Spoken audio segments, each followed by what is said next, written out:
The Ryan Reynolds Hollywood PR machine is in full effect. It's really weird to watch this kind of behavior. It's all just so weird, which he goes into about his dad seemingly was a bully. His dad's dad was a bully. And as we know, Ryan didn't stop bullying people 22 years ago, as we've seen with Nice Pool. If that's not bullying, Justin Baldoni, I don't know what is. Ryan Reynolds had a complete breakdown when his disgraceful bullying was revealed in the most embarrassing way imaginable, right on his own podcast. Is that you don't punch down. Like, it's not your vibe, and it's a good. Oh no, I would very much like to be these the are the best joke. targets. Yes, me too. Like I really, and then so that's where I got the lesson to never apologize. He openly boasted about tormenting a 22-year-old woman like it was some kind of brave accomplishment. Worst of all, he showed zero shame about it. Ryan targets people he thinks won't fight back. For years, we blamed Blake, but it's now painfully obvious that Ryan might have been the real root of the problem all along. Ryan Reynolds will punch down when he thinks it's okay. Everything unraveled when Ryan Reynolds appeared on Conan O'Brien Needs a Friend in May 2025. As expected, the talk was filled with shallow laughs and fast-paced banter.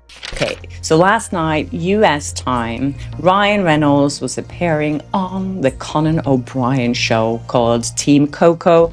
The stage was perfectly set for the usual joking about Reynolds' iconic Deadpool role, but then Ryan unexpectedly dropped a bombshell that left a girl stunned. So in this 1 hour long, interview, show, whatever, Ryan was trying to be funny the whole time, which is his thing. Out of nowhere, he casually admitted to something that instantly made everyone freeze. He revealed that 22 years ago, he bullied a girl and harassed her just for fun. You don't punch down. Like, it's not your vibe, and it's a good. Oh no, I would very much like to be the joke. These are the best targets. Yes, me too. Like I've done it. I did it once in my life, and I deeply regretted it. And how did Ryan try to apologize for this behavior? Did he write a sincere letter or show any real regret? Of course not. Instead, he sent champagne. Yes, alcohol, to someone who doesn't even drink. Was this an apology or just another form of insult dressed up with bubbles? Ryan Reynolds admitted that he kind of did that, but only once. And he said it was 22 years ago. He didn't just casually blurt this out. He set it up with his usual humor, presenting the whole thing like a funny little story. Smart move, right?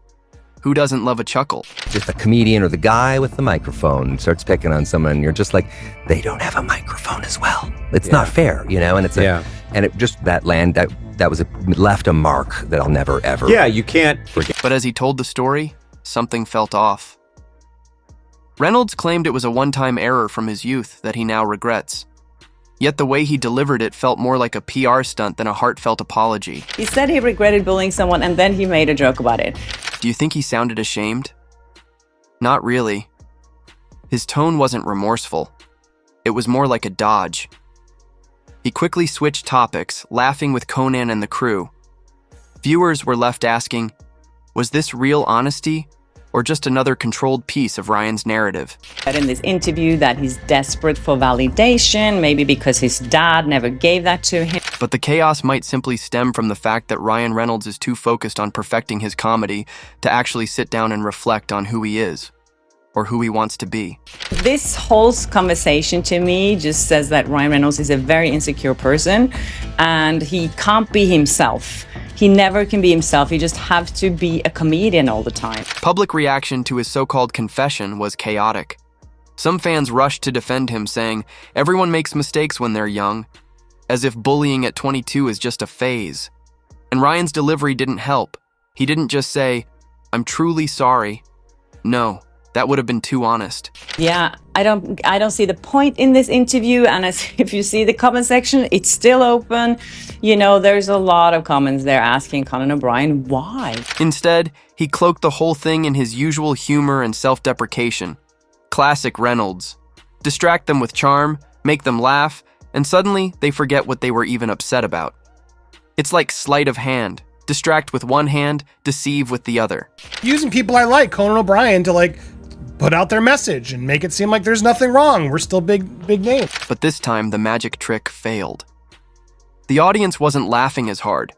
People began raising valid questions, like, why choose Conan's podcast, known for laughs, to make a serious confession? Not trying to pile on to Ryan Reynolds and Blake Lively hate. I don't hate them. I'm angry with them. I'm frustrated with them because they refuse to take accountability and they are using their Hollywood power to just stomp on people. The timing looked a bit too convenient. Was he trying to bury the admission under jokes? Or was he just desperate for attention? Or maybe it was a carefully timed move to make the story easier to digest between jokes. They are, sadly. They are going to be big names, but they got away with something, or so far they've gotten away with something that I'm just not okay with, and I'm going to continue to call it out. And this appearance, he said a lot of stuff that I'm just frustrated. Like, why are you out there doing this stuff? You really need the attention this badly? And it didn't stop there. This wasn't a one-time confession or a single misstep from the past. Ryan Reynolds' admission opened up a broader look at his behavior throughout his Hollywood career. If this was just one story, what else is hidden behind that polished smile? So look, I'm not even trying to be a critic here to say, no, be nice to everybody, Ryan. That's not what it's about. But you're a hypocrite. And yes, it goes further. Ryan Reynolds' nice guy image fooled many, but when it came to Justin Baldoni, the Hollywood sweetheart seemed to think he had full license to bully. So what exactly went down between them? Ryan Reynolds basically admitted that he'd been calling Baldoni a predator. After his issues with Blake Lively, Ryan went out of his way to damage Justin Baldoni's career. Think it sounds far-fetched? Just look at how he did it. In typical Reynolds fashion, he didn't attack directly. He slipped in a sneaky jab through a character in his project Nice Pool.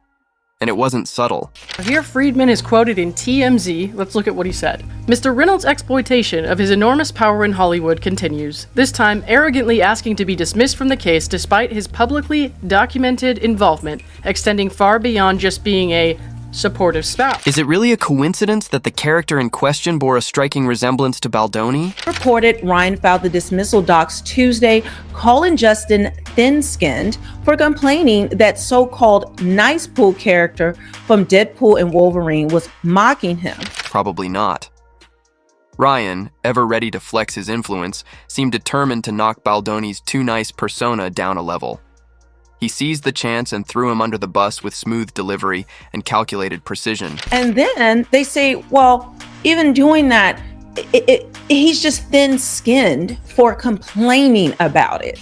But Baldoni wasn't about to take that lying down. Reynolds was a key player in the scheme, defaming Justin around Hollywood, strong-arming WME, their agency, into dropping Justin as a client and trying to destroy Justin's career however possible. The next case in Ryan's record of bullying brings us to the infamous Hollywood hypocrisy, the T.J. Miller saga. This one gets messy. Remember Deadpool? Iconic, edgy, hilarious, and led by Reynolds himself. 100% Ryan was the one who put this line in here. Not SNL, not Tina Fey, not Blake Lively, but Ryan. But behind the scenes, it wasn't all fun and games. Enter T.J. Miller. You might recall him as a major comedic force in Deadpool. Eventually, he accused Ryan and the production team of creating a hostile work environment. Yep, things weren't so friendly off camera. And I think some people... Do you know he hates We you? had a really weird moment on Deadpool. T.J. Miller didn't hold back. He openly expressed how toxic the Deadpool set felt, highlighting tensions between cast and crew. This wasn't just a case of creative disagreements. Deadpool, where he said, let's do one more take. And everyone was like, okay. And I was like, yeah, I'm fine. And then as the character, he was like horrifically mean to me. He even said Ryan's behavior made him uncomfortable. Now, if you've been paying attention, you might be thinking, isn't Ryan supposed to be the charming, funny guy? Well, that friendly image might need a serious update. So he was like, you know what's great about you, Weasel? You're not the star. But you just, you do just enough exposition that it's funny, and then we can leave and get back to the real movie. So he's riffing. So did Ryan just let it go? Nope. He wasn't about to let something like accusations of toxicity go unanswered. And that went viral. Ryan Reynolds immediately picked up the phone and somehow got T.J. Miller to recant. Oh no, we're now good friends. In what could only be called a Hollywood power move, Ryan allegedly made a very important phone call to T.J. Miller, one that changed everything. Miller later took back his claims. Never come back to a Deadpool film. Now he says he would love to. It would be awesome. Suddenly, all was well. The tension, gone. The complaints, vanished. Word is, Ryan did what he does best. Talked Miller into retracting. And talked into is probably code for something more persuasive. People don't just change their stories without a good reason. You are a hypocrite, and you keep getting exposed and allowing us to expose you for this person that, look, we all are flawed. We are human. I don't have an issue with some of these problems if you just owned it. And the public didn't buy it. You could feel the collective eye roll. Was this really friendship or just strategic PR to protect Ryan's squeaky clean rep? It didn't help that Miller stayed quiet about the call's details. Was he pressured? Was this Ryan, Hollywood puppet master, pulling strings again? Things that feel a little bit ridiculous. And speaking of control, here comes another juicy piece of this puzzle you absolutely don't want to miss. Friedman is quoted in TMZ. Let's look at what he said. Mr. Reynolds' exploitation of his enormous power in Hollywood continues, this time arrogantly asking to be dismissed from the case despite his publicly documented involvement, extending far beyond just being a supportive spouse. Enter Tim Miller, the man who directed Deadpool and brought that unique vibe to life. But when it came time for the sequel, Tim Miller didn't return.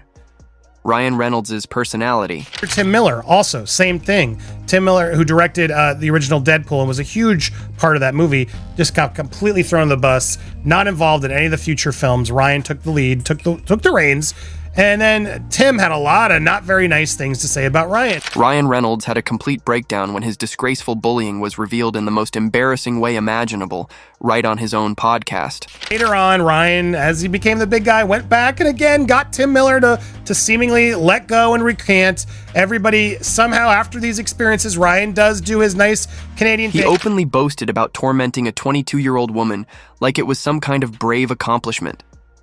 Worst of all, he showed zero shame about it. Ryan targets people he thinks won't fight back. For years, we blamed Blake, but it's now painfully obvious that Ryan might have been the real root of the problem all along.